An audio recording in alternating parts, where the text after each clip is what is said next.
The first section is from verse 1 to verse 11. The heading is Jesus went into Jerusalem. Jesus and his followers kept walking and got near to Jerusalem. They came to two towns called Bethany and Bethphage, on the hill called Olive Trees.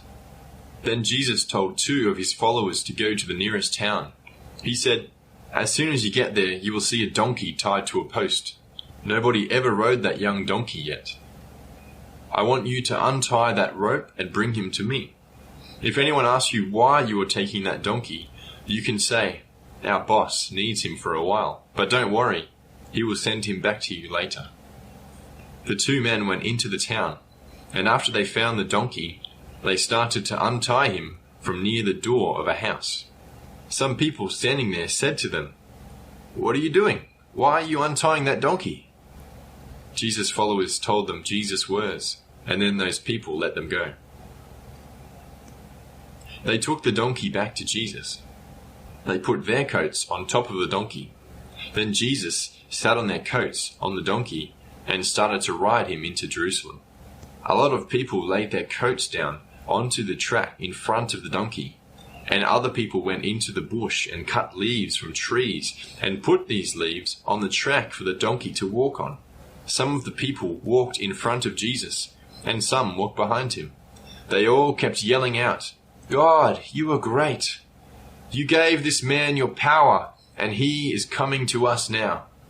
God, please make this man boss over everyone, just like his grandfather, King David. God in heaven, you are great. Save us now." Jesus got to Jerusalem and went into God's special ceremony house. He looked around at everything that was going on there. The sun was starting to go down, so Jesus left God's house and walked back to Bethany with his 12 close followers. The next section is from verse 12 to verse 14. The heading is Jesus cursed a fruit tree. The next morning, Jesus and his followers started to walk from Bethany back to Jerusalem. Jesus saw a tree not far away. It was the kind of tree that gets fruit called figs. Jesus was hungry, so he went to look for some figs on that tree, but there was nothing. It had lots of leaves, but no fruit. It wasn't the right time of year yet for the fruit. Then Jesus' followers heard him say to that tree, "Nobody will eat any fruit from you ever again." The next section is from verse 15 to verse 19. The heading is Jesus cleaned out the God's special house. Then Jesus and his followers came into Jerusalem, and they went to God's special ceremony house. Inside God's house, people were buying and selling animals and birds to use in the ceremonies, and other people were swapping Roman money for Jewish money to give to the bosses of God's house. But they did these things in God's house. They didn't respect it, so they were wrong. And sometimes those men that sold things and swapped the money would cheat people. So Jesus hunted all those people out of God's house. All those men that sold things, the people that bought things, and those that swapped money. He knocked over their tables with the money on them, and he knocked over the chairs of the men that sold birds. He wouldn't let anyone carry these things through God's house, not even through its yard. Jesus then taught everyone this way. He said, "A long time ago, God got his men to write these words in his book. God wants his special house to be a place for people from every tribe to come and pray in. But you mob have turned God's house into a place for crooks to steal from people." The Jewish law teachers and ceremony leaders were very upset about this. But all the people were really happy with Jesus, and they were excited whenever they heard him teaching. So the Jewish leaders were afraid of him. After they heard what Jesus did at God's house, they started to work out a way to kill him.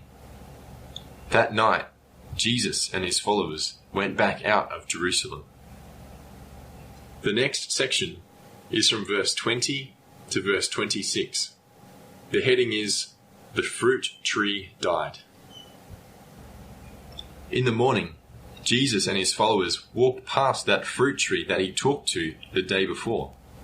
They looked at it. It was dead and dry now, right down to the ground. Peter remembered what Jesus had said to it, and Peter said, "Teacher, that tree you cursed is already dead and dry." Jesus said, "You can do things like that too if you really trust God. I tell you straight, if you ask God to do something and really trust him to do it, then he will do it for you. If you trust him properly, you can even say to a big hill, 'God will pick you up and throw you into the sea,' and God will do it. Listen to me now. If you really believe God, you can ask him for anything. And if you trust him all the way, like you believe that he already gave you that thing, then God will answer your prayer and make it happen. And whenever you pray, first think about this. If someone did a wrong thing to you, you have to let it go. Don't think about payback and don't blame that person anymore. If you do that, then God will let go all the wrong things you have done too. He will make you free from blame and payback. So first you have to get things right with other people, then you can pray to God. The next section is from verse 27 to verse 33. The heading is, "The Jewish leaders questioned Jesus." After that, Jesus and his followers went to Jerusalem and walked inside the yard of God's special ceremony house. As he walked along, some Jewish leaders came up to Jesus. They were the leaders of their ceremony, the law teachers and their elders. They asked Jesus straight, "Who said you could hunt all those people out of God's house? What big boss says you can do that?" Jesus said back to them, "You answer my question first. If you answer me, then I will tell you which big boss said I can hunt those men out of God's house. Here is my question. You remember John? Well, who told him he could do that washing ceremony for people to say sorry for the wrong things they did? Who told him he could baptize somebody?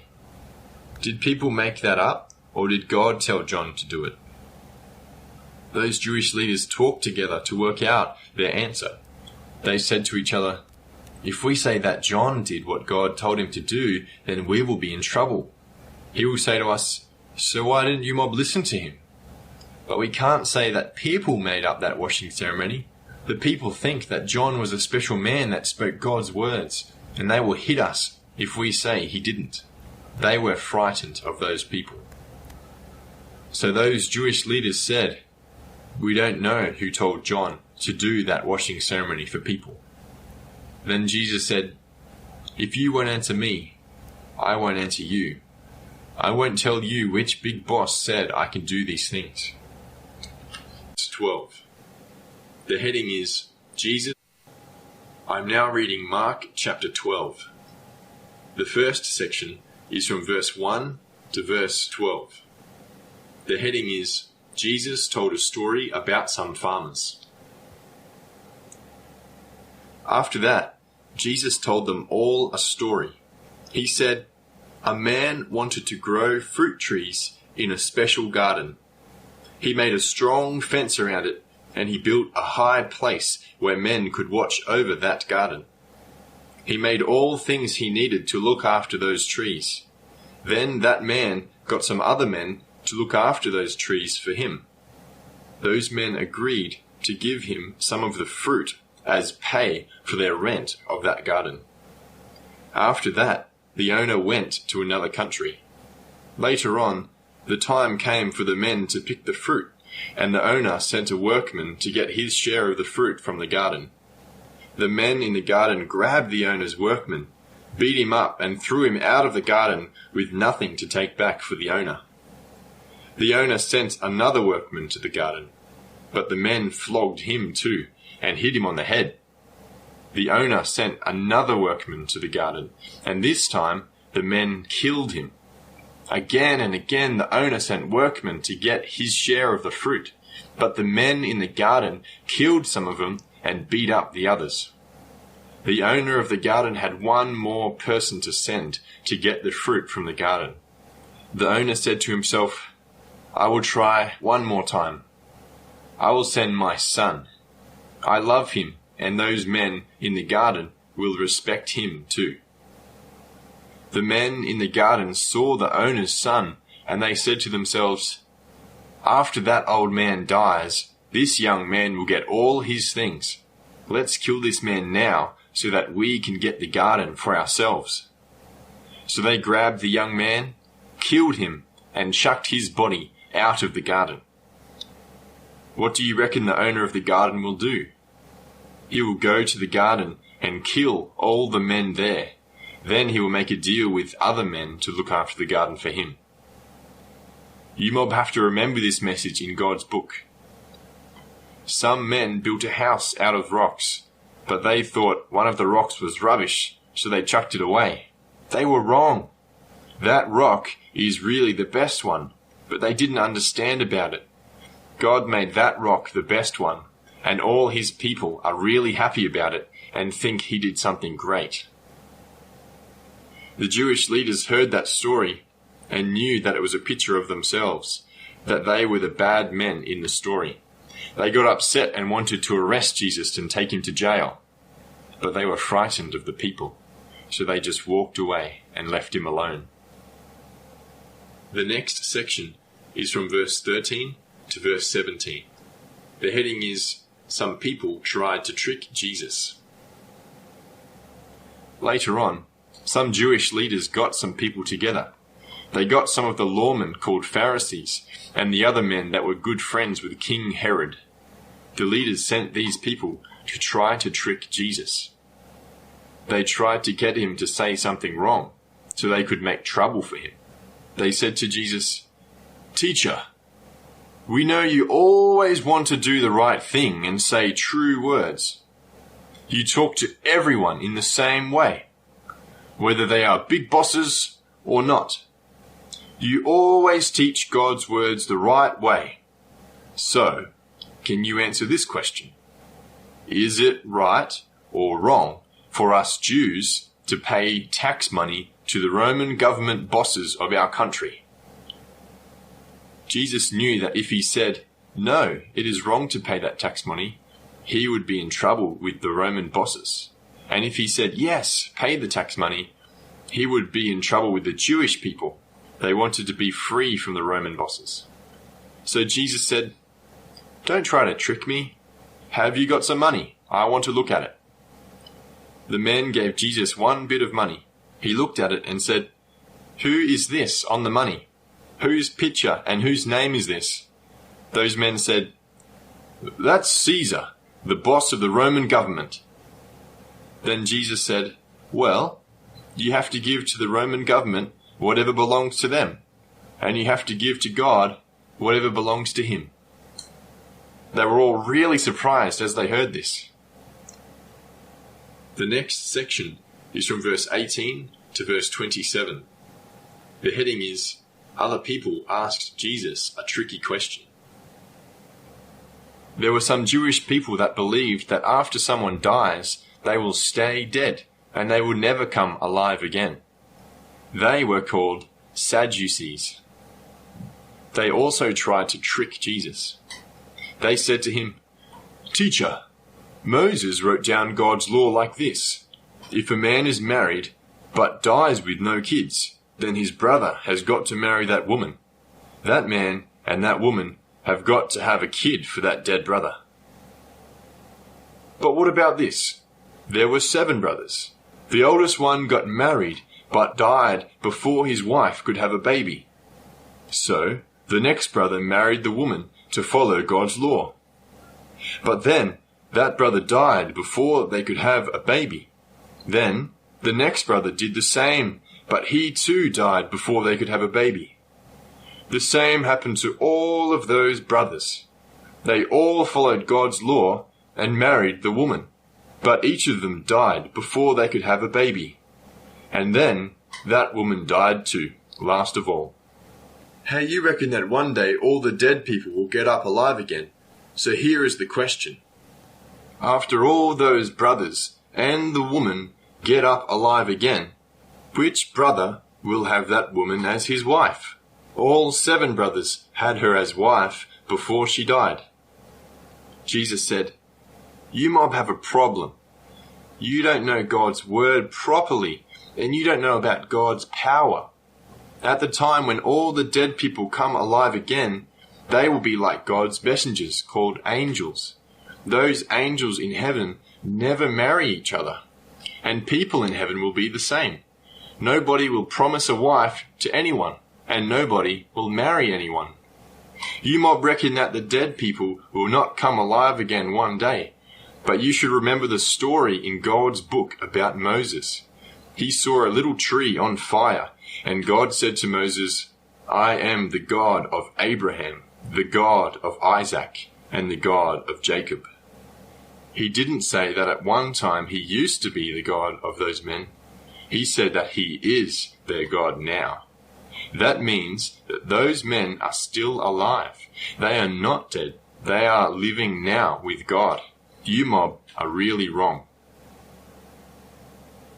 The next section is from verse 28 to verse 34. The heading is The Most Important Laws. One of the Jewish law teachers listened to Jesus and thought that Jesus answered them well. Then he asked Jesus, "Which one of God's laws is the most important one?" Jesus answered him, "The most important of God's laws is this one. Listen to me, you Israel people. God is the one biggest boss over everybody. He is the only one you have to take notice of. You have to love God properly, not just a little bit. You have to love God from right inside yourself. You have to love God in the way you feel and in the way you think. And you have to love God in the way you do things. The second most important of God's laws is this one. You have to love another people and look after them just as much as you love yourself and look after yourself." These two laws are the strongest and most important laws. The Jewish lawman said, "That is a good answer, teacher. God is the number one boss over everybody.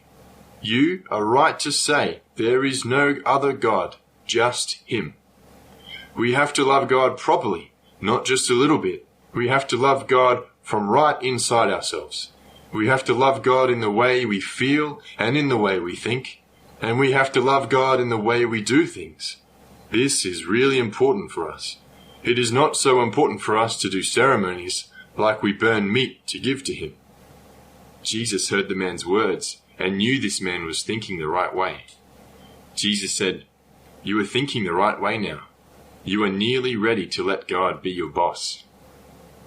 After that, nobody was brave enough to ask Jesus any more questions to try to trick him. The next section is from verse 35 to verse 40. The heading is Jesus Taught People in the God's House. Later on, Jesus taught people in the yard of God's special ceremony house. He said, "You know that David lived a long time ago, and now our law teachers tell us that God's special person will be David's grandson to come. What do they mean by that? Think about this.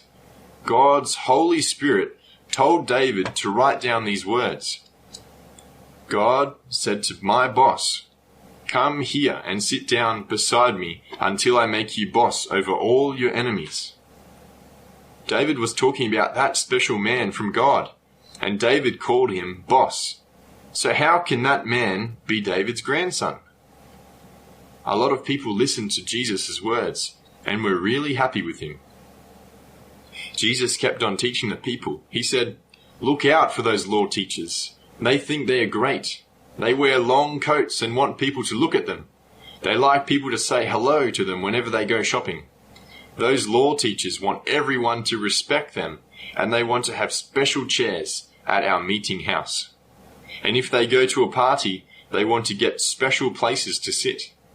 But they trick old ladies that have nobody to look after them. They take those ladies' houses and all their things. After that, those law teachers go to the meeting house and say long prayers to make everybody think that they are good. They just pretend to live God's way. God will punish them more than other people that do wrong things." The next section is from verse 41 to verse 44. The heading is, A Poor Lady Gave Money to God. Later on, Jesus sat down near the money box at God's house. He watched the people put in their money as a present to God. Some rich people put in a lot of money, but then a poor lady came in. She had no husband. He was dead. She put in 2 very little coins into the money box. Jesus called his close followers to him and said, I'm telling you straight, this poor lady gave more than those rich people. Those rich people look like they gave a lot of money, but they still have lots more back at home. But that poor lady gave all the money that she had. She kept nothing for herself, not even money to buy herself some food. The first section is from verse 1 to verse 31. The heading is, Jesus talked about the way everything will finish up. Jesus and his followers left God's house and walked outside. One of them said, Hey, teacher, look at these lovely buildings, and look at these big stones. This is a really good house that they made for God. Jesus said, You see these lovely big buildings? One day, these buildings won't be here. Someone is going to knock them all down. They will be just a big pile of stones. Then Jesus and his followers went out of Jerusalem and sat down on the hill called Olive Trees. They could see God's house from there. Then Peter, James, John, and Andrew quietly asked Jesus, When will somebody knock down that building? Will there be something to show us that it is going to happen soon? Jesus said, Look out. You have to be careful. Don't let anybody trick you. A lot of people will come and use my name and say, I am Christ, the special man God sent, and they will trick a lot of people. You will hear stories about big fights, and someone might tell you stories about big fights that are going to happen later on. Don't let these stories frighten you. These fights will happen, but the world will not finish up yet. There will be a lot more fights. People from some tribes are going to fight against people from other tribes, and people from some other countries are going to get up and fight against people from other countries. And in lots of different places, the ground will shake in earthquakes, and sometimes there won't be any food. People will be really hungry. These bad things will happen. Then, after that, more big trouble will come. You know about women at the time that they have babies? At first, a woman has some pain, then later her pain gets really bad. The trouble I just told you about is like the first pain for a mother. Later on, the trouble will get really bad. You have to be careful and look after yourselves properly. You follow me. But people that don't like me will not like you. They will grab you and take you to court and bash you in public places. They will make you stand on trial in front of kings and government bosses. This will be your chance to tell everyone about me, so that people everywhere will hear about me. People in every tribe will hear the good news about me, and after that, this world will finish up. Yes, people will arrest you and take you to court, but don't worry about what you have to say to the judge. The Holy Spirit will give you the right words to say. So just say the words the Holy Spirit tells you to say. There will be so much trouble that people will fight their own families. Some brothers will help people catch their other brothers and kill them. And some fathers will do that to their own children. And some children will turn against their fathers and mothers and get people to kill them. Everybody will hate you because you follow me. But if you stay strong and don't give up, God will save you. Jesus kept talking, and anyone that reads this story has to try hard to understand what it means. Jesus said, Someone is going to put a really bad thing inside God's house in Jerusalem. There is going to be a lot of trouble because it should not be there. When you see this happen, you mob that live in Judea have to get up quickly and run away to the hills. If you are outside your house, don't go back in to get anything. Or if you are in the bush, don't go back to your house to get something, not even your coat. just run away quick. It will be hard for women that are pregnant and mothers with little kids at that time. You should pray and ask God not to let this trouble come at the time when the weather is bad and it is hard to go anywhere. This trouble will give people really bad pain. People have always had pain right from the beginning when God made everything, but their pain from this trouble will be at the worst. And after this hard time, nobody will have as much pain again. If God lets that trouble keep on going, everybody will die. But God has picked out some people, and He does not want them to die. So He will make this trouble time a bit short, so that they will not die. And if anyone says, "We have found Christ, that special man from God. Here He is," don't believe them. Or if they say, "There, He is over there," don't believe them. There will be a lot of people that will tell lies and say they are the special man from God called Christ, but they will be trying to trick you. Other people will tell lies and say they are speaking God's words, and they might do all kinds of clever things. These people will be thinking, maybe we can trick the people that God picked out for Himself, but they can't really do that. So look out. I'm telling you about it now, so that when it happens later on, you can be ready for it. After that time of trouble, the sun will go dark, and the moon will stop shining. The stars and the other powerful things in the sky will all shake about and fall out of the sky. That is all in God's book. Then everybody will see God's special man come back in the clouds. People will see that He is really strong, powerful, and shining really bright. Then He will send God's angel messengers out to every place all over the world and all across the sky to get those people that belong to God, the people He picked out for Himself. The angels will bring all those people to God. Think about this. Whenever you see new leaves on a bush tucker tree, you know that hot weather time will come soon. Those new leaves show you that.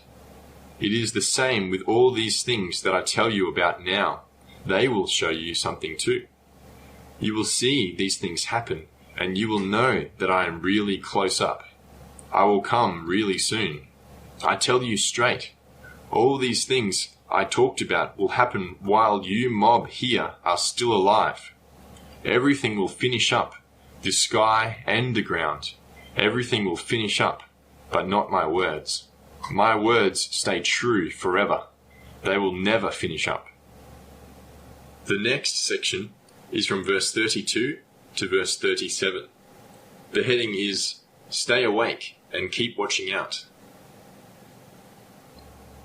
I'm telling you straight, nobody knows the time when God will do these things. Nobody knows what day or what time will be on the clock. God's angel messengers in heaven don't know. Even I don't know. My Father in heaven is the only one that knows. You don't know what time God will do these things, so you have to keep remembering everything I told you. Like you have to stay awake and keep watching out. Listen to this story. A man left his house and went on a trip. He told his workmen to look after everything and do their own jobs.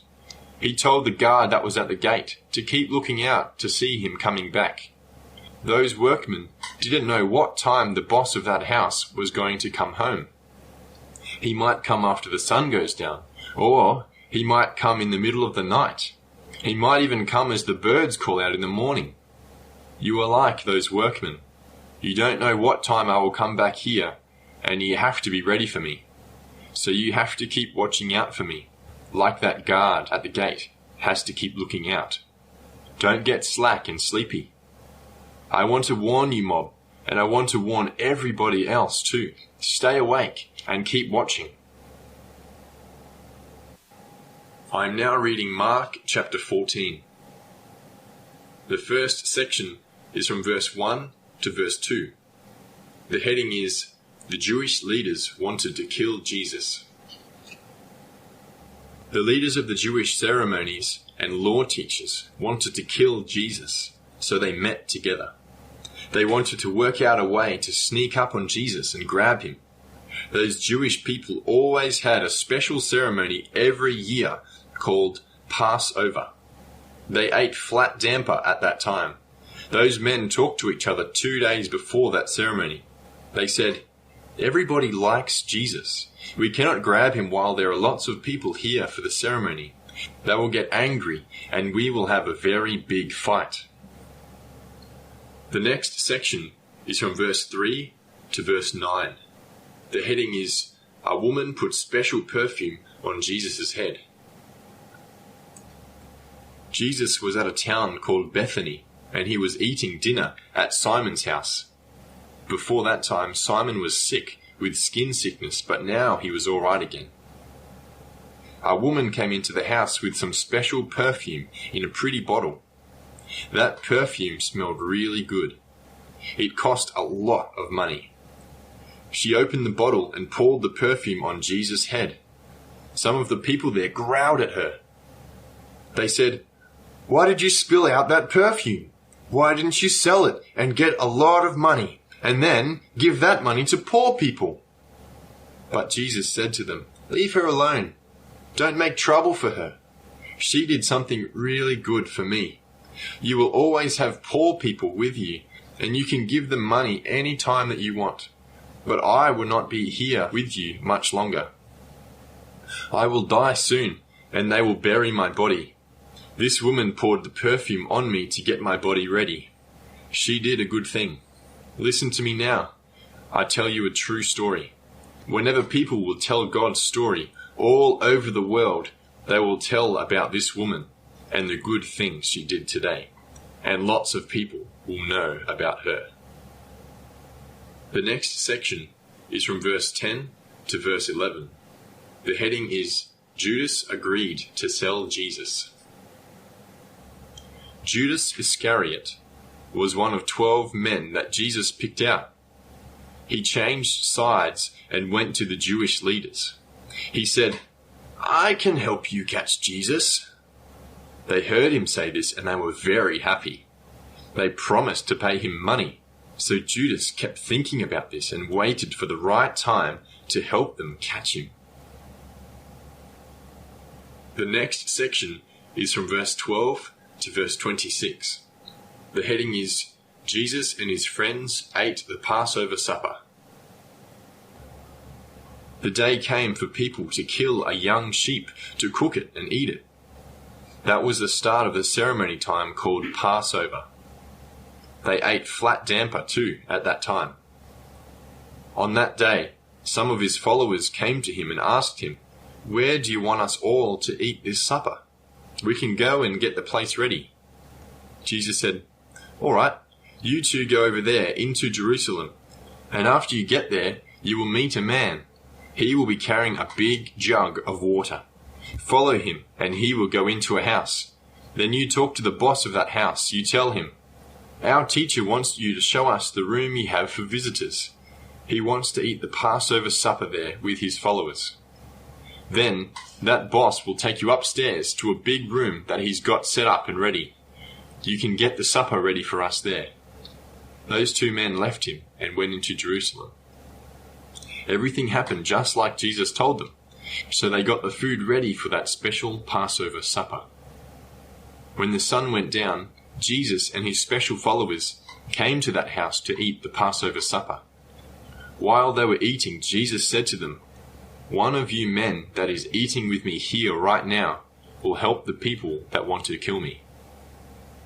Then his 12 followers got really upset, and each of them said to him, "Not me! You did not talk about me, did you?" Jesus said, "It is one of you that is eating out of this dish with me right now. I am the special man from God, and I have got to die just like God's book says. But the man that helps my enemies to catch me will get really bad trouble from God. He will wish he was never born." After that, while they were still eating their supper, Jesus picked up some damper and said thank you to God for it. Then he broke it into pieces and gave it to his friends. Then he said, "This damper is my body. Take a piece and eat it." Then he picked up the cup of wine and said thank you to God for it. Then he gave it to them, and they passed it around, and each one drank a little bit of wine. He told them, "This wine is my blood. I will die and pour out my blood for many people. It is like I used my blood to sign an agreement that God makes with people, to say that they are not guilty of the bad things that they have done. I tell you straight, I will not drink any wine again until the day that I sit down with God, and he will show himself to be the number one king." After Jesus said this, they all sang a song to God, and then they went out of that house to go to the hill called Olive Trees. The next section is from verse 27 to verse 31. The heading is, Jesus talked straight to Peter. As they walked along the road, Jesus talked to them. He said, "All you mob will run away and leave me." A long time ago, God got one of his men to write about this in his book. He wrote, "God will knock down the man that looks after the sheep, and all his sheep will run away. I will die, like that man wrote, but after that, God will make me alive again. Then I will go ahead of you to Galilee and wait for you there. You will see me there." Peter said, "Maybe all the others will run away, but not me. No way." But Jesus said to him, "Listen to me, Peter. Tonight you will talk and you will lie to people. You will say that you don't know me. A chook will call out tonight, just like it always does before the sun comes up. But people will hear you say 3 times that you don't know me before that chook calls out 2 times.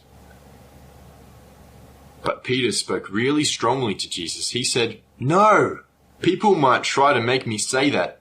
They might even tell me that they will kill me. But I will never say that I don't know you." All the other followers talked the same way.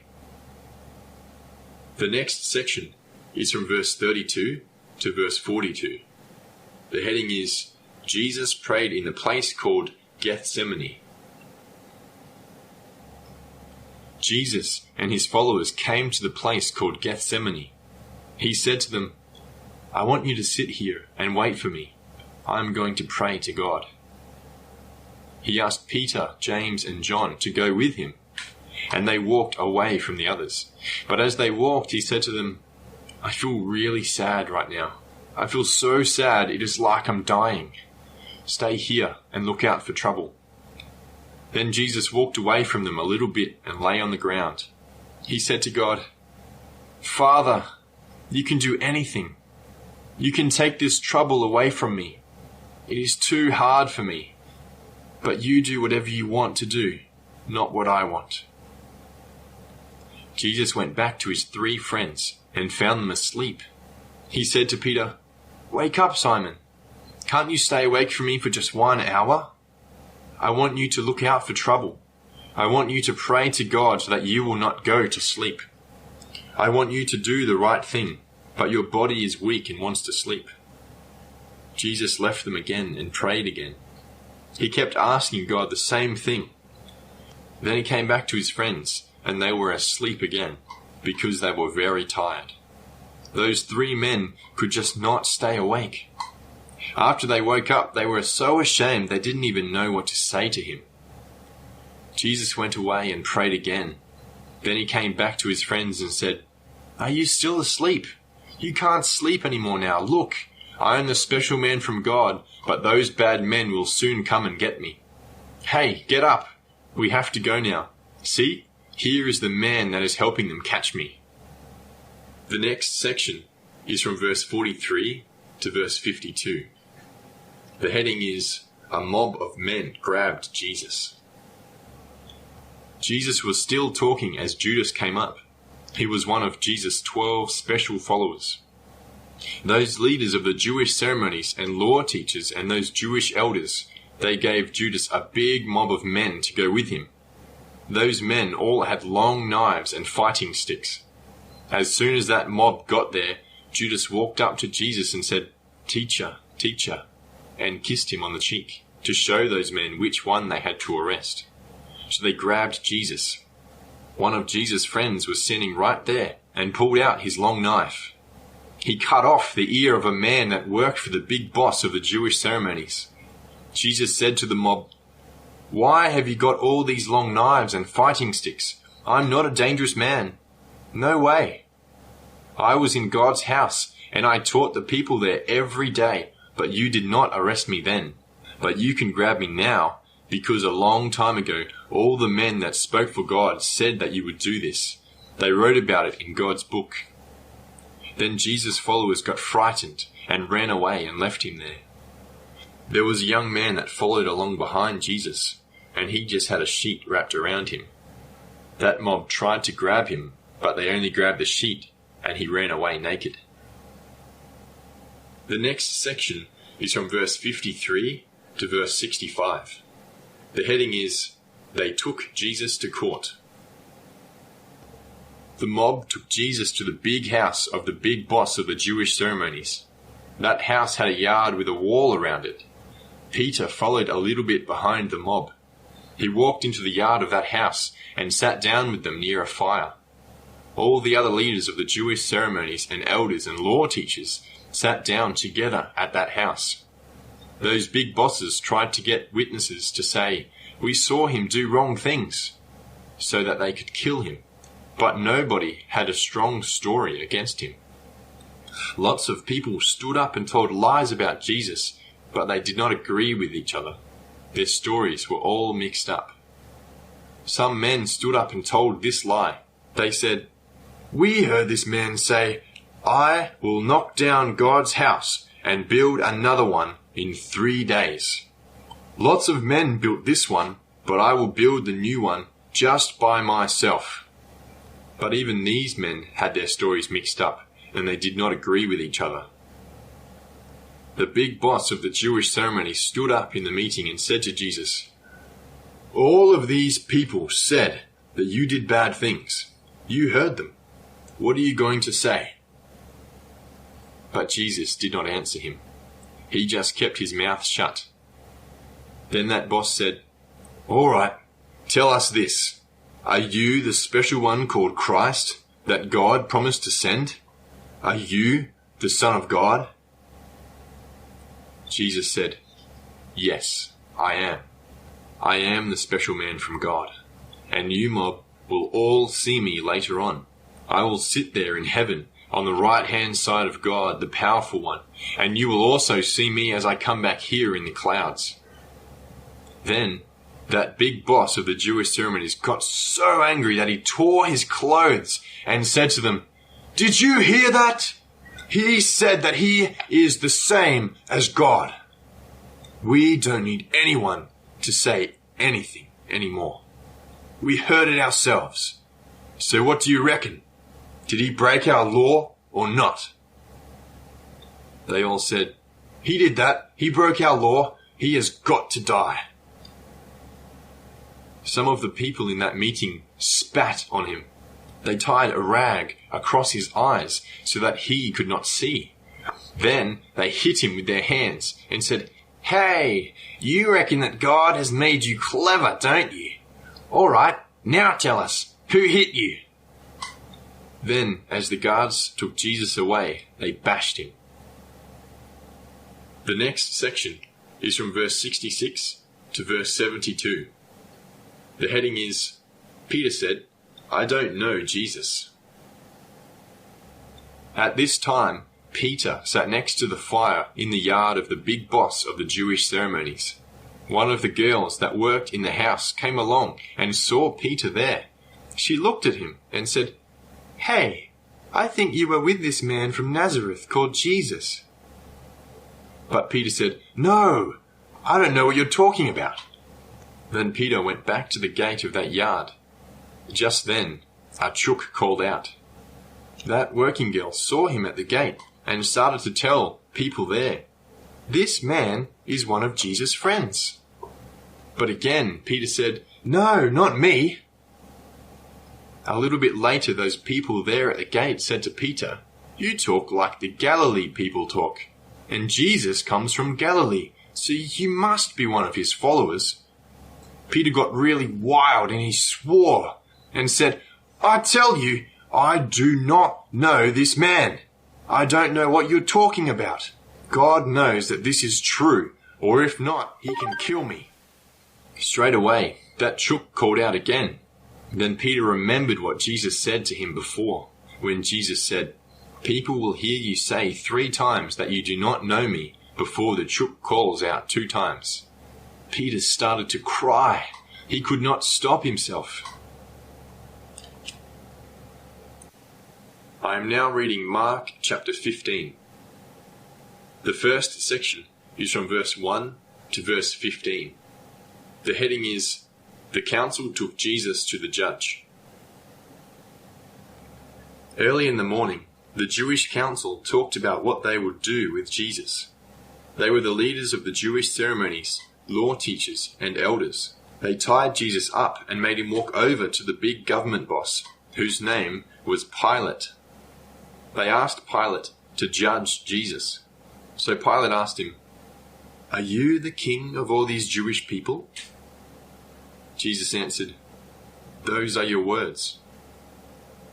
Those leaders of the Jewish ceremonies blamed Jesus and told Pilate he did a lot of bad things, but Jesus did not say anything. Then Pilate said to him, "Listen to what they say. Why don't you speak up for yourself?" But Jesus said nothing, and Pilate was really shocked.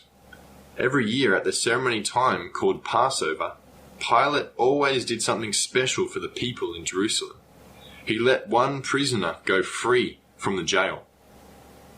At this Passover time, the Jerusalem people came to Pilate and asked him to let one prisoner go. They came up to Pilate while Jesus was still there. At that time, there was a murderer called Barabbas in jail there. Before this time, Barabbas and his gang fought against the government and killed some of the government people. So they grabbed him and put him in jail there. Pilate knew that the leaders of the Jewish ceremonies were jealous of Jesus, and that was why they brought him to Pilate. They wanted Pilate to kill him. So when the Jerusalem people asked Pilate to let one prisoner go, he said, "All right, how about I let Jesus go? This man you say is the king of all you Jewish people. What do you reckon?" But the ceremony leaders stirred up all of those people, and the people told Pilate, "No, not him. We want you to let Barabbas go out of jail." Pilate said, "So what do you want me to do with this man you call the king of you Jewish people?" They all yelled at him, "Kill him! Nail him to a cross and leave him to die." Pilate said, "Why? What did he do that was so bad?" But they did not listen. They yelled even louder, "Kill him! Nail him to a cross!" Pilate did not want any trouble, so he did what the mob wanted. He let Barabbas go out of jail, and he told his Roman soldiers to whip Jesus a lot. After they finished whipping him, Pilate told them to nail him to a cross and leave him to die. The next section is from verse 16 to verse 32. The heading is, "The soldiers rubbished Jesus." The soldiers took Jesus outside into the yard of Pilate's place.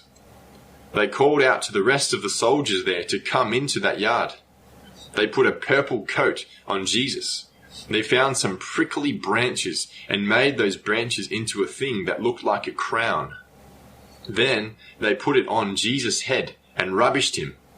They got down on their knees in front of him and said, "Hey, your majesty, you are king of the Jews." And they kept on hitting him on the head with a stick, and they spat on him.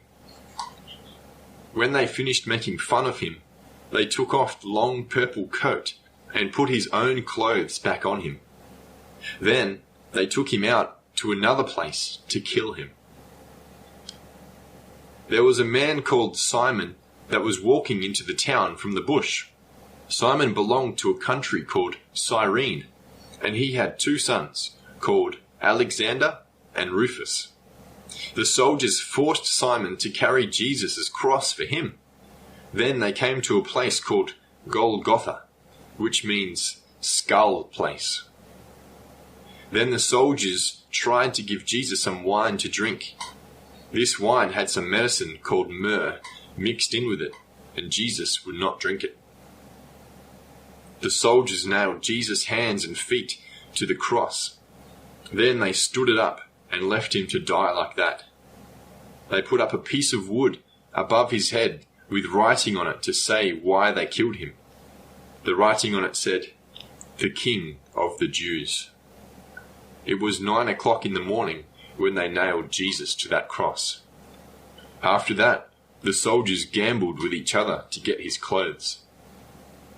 The soldiers nailed up 2 criminals on crosses next to Jesus. One criminal was on Jesus' left-hand side, and the other was on his right-hand side. Some other people that walked past Jesus rubbished him too. They stood there and shook their heads to shame him and said, "You reckon you can knock down God's house and then build it again in 3 days, do you? All right, come on, save yourself. Get off the cross and come down." The leaders of the Jewish ceremonies and law teachers joined in and laughed at Jesus. They said to each other, "He saved other people, but he cannot save himself. So he thinks he is the one that God sent. He reckons he is our king, the king for Israel. No way. We won't believe him unless we see him come down off that cross." The other men that hung on the other crosses joined in and rubbished Jesus. The next section is from verse 33 to verse 39. The heading is, Jesus died. In the middle of the day, about 12 o'clock, the whole country got dark like it was night time. It stayed dark for about 3 hours, till 3 o'clock in the afternoon. Then Jesus yelled out in his language, "Eloi, Eloi, lama sabachthani," which means, my God, why did you turn your back on me and leave me all by myself?" Some of the people standing around heard the words that Jesus said. They thought that he called out for Elijah to come to him from heaven. One man ran and got a sponge and filled it with sour wine. Then he put it on a stick and held it up to Jesus' mouth so that he could suck a bit of it. That man said, "All right, just leave him. Let us wait and see if Elijah will come and get him down." Jesus yelled out again, and then he died. Over there, in God's house in Jerusalem, there was a big curtain that blocked off the sacred place. At the time when Jesus died, that curtain just ripped into 2 pieces, right down the middle from top to bottom. At the cross, the boss of those Roman soldiers stood near Jesus and saw the way he died. Then that soldier said, "I reckon this man really was the Son of God." The next section is from verse 40 to verse 41. The heading is, Women saw everything that happened. Before this time, there were lots of women that walked everywhere with Jesus in Galilee. They looked after him there, and then they came with him to Jerusalem. They stood a long way from that cross, and they saw everything that happened to Jesus. Mary Magdalene was one of them, Salome, and the other Mary that was the mother of young James and Joseph. They were in that group too. The next section is from verse 42 to verse 47. The heading is, Joseph buried Jesus. Jesus died on the day that the Jewish people got everything ready for their special day called Sabbath. They didn't work on that day. When it was nearly night time, a man went to Pilate. His name was Joseph, and he came from a place called Arimathea. Everyone said he was a good man. He was waiting for God to show himself to be the number 1 king, and he was one of the Jewish council. He stood up strong and wasn't afraid to go to Pilate. He asked him, "Can I get Jesus' body to take care of it our way?" Pilate was surprised. He said, "Is that man dead already?" Then he sent someone to get the boss of the soldiers and asked him, "Is it true? Is that man really dead now?" That boss told Pilate, "Yeah, it's true." Then Pilate told Joseph, "All right, you can take Jesus' body." So Joseph bought a good sheet. He took Jesus' body down from the cross and wrapped it in that sheet. Sometime before this, Joseph cut a cave in the side of a hill to make a place to bury a body in. So he took Jesus' body and put it in that cave to bury it. Then he rolled up a big flat rock to block up the cave. Those women, Mary Magdalene and Mary, the mother of Joseph, they saw where Joseph put the body of Jesus. I am now reading Mark chapter 16. The first section is from verse 1 to verse 8. The heading is, God made Jesus alive again. The next day was their special day, which they called Sabbath. When the sun went down, that special day was finished. Then Mary Magdalene, Salome, and Mary the mother of James bought some perfume to put on Jesus' body so they could bury him the right way. On Sunday morning, when the sun was just up, they went to the cave that Joseph put Jesus' body in.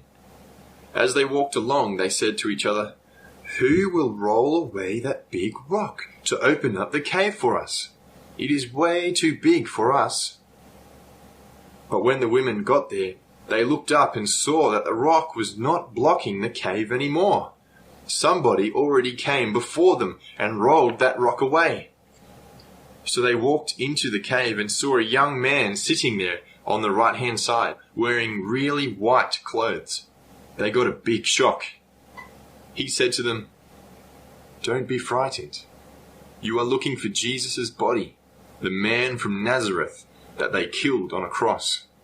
God made him alive again. He is not here. Look, see this place just here. They put his body here, but it is not here now." And he said to them, "Go back to his followers and tell them, you mob have to go back to Galilee. Jesus will go ahead of you mob to that country. And when you go back there, you will see him. You remember, he told you about that some time ago. Make sure you tell this message to Peter too." The women didn't know what to think. They were so frightened that they were shaking. They came out of that cave and ran away. Those women were too frightened to talk to anybody. They just ran away. The next section is from verse 9 to verse 18. The heading is, Jesus sent his followers to tell everyone about him. Jesus came alive again early on Sunday morning. At first, he let Mary Magdalene see him. A long time before this, Jesus forced 7 bad spirits out of her. Mary went to Jesus' friends, those that used to walk around with him. When she got there, they were all very sad and crying. Mary told them, "Jesus is alive again! I have just seen him!" But they did not believe her. A little while after that, 2 of Jesus' other followers were walking from Jerusalem to another place out in the bush. Jesus came to them and let them see him, but he made himself look like a different person, so that they did not know it was him. Then, after they found out it was him, straight away they went back to Jerusalem and they told Jesus' other followers that they saw him, but those others did not believe them. After that, Jesus' 11 close followers were eating tucker, and Jesus came to them and let them see him. He growled at them and said, "Why didn't you listen to those that said they saw me? What they said was true, but you didn't believe them." After that, Jesus said to his followers, "You have to go out to everywhere in the world and tell everybody the good news about me. Some people will believe your message. You have to baptize them with water, take them through that special washing ceremony, and God will save them. But God will not save people that do not believe that message. He will say that they are guilty. And the people that believe that in me will do great things to show they are God's people. They will use my power to do these things, like they will force bad spirits out of people. They will talk in different languages that they never learned. If they pick up a cheeky snake, it will not hurt them. If they drink deadly poison, it will not hurt them. They will put their hands on sick people, and God will make those sick people better. The next section is from verse 19 to verse 20. The heading is, Jesus went up to heaven. After Jesus finished telling his followers all these things, God took him up to heaven, and Jesus sat down at the right side of God, the place where only a really important person can sit. After that, his followers went everywhere and told everyone the good news about Jesus. And God worked with them. He gave them power to do great things so that everyone knew that God was with them and that their message about Jesus was true. Nobody knows for sure the words that Mark wrote at the end of his story about Jesus. We do not have the actual book that he wrote. We only have copies of it. Some of those copies end the way we have it above, from verse 9 to verse 20, and others have just a short ending. This is the short ending to Mark's story after verse 8. Then those women went to Peter and his friends and quickly told them what happened. After that, Jesus came to them and sent his followers out everywhere, toward the sunrise and toward the way the sun goes down. They told people everywhere the good message about Jesus, that he can save them so they will never die, but will keep on living forever. That message is really dear, and it always works. It is never wrong. That's it. I have just finished reading the good news that Mark wrote about Jesus. I read it from the Simplified English version of the Holy Bible.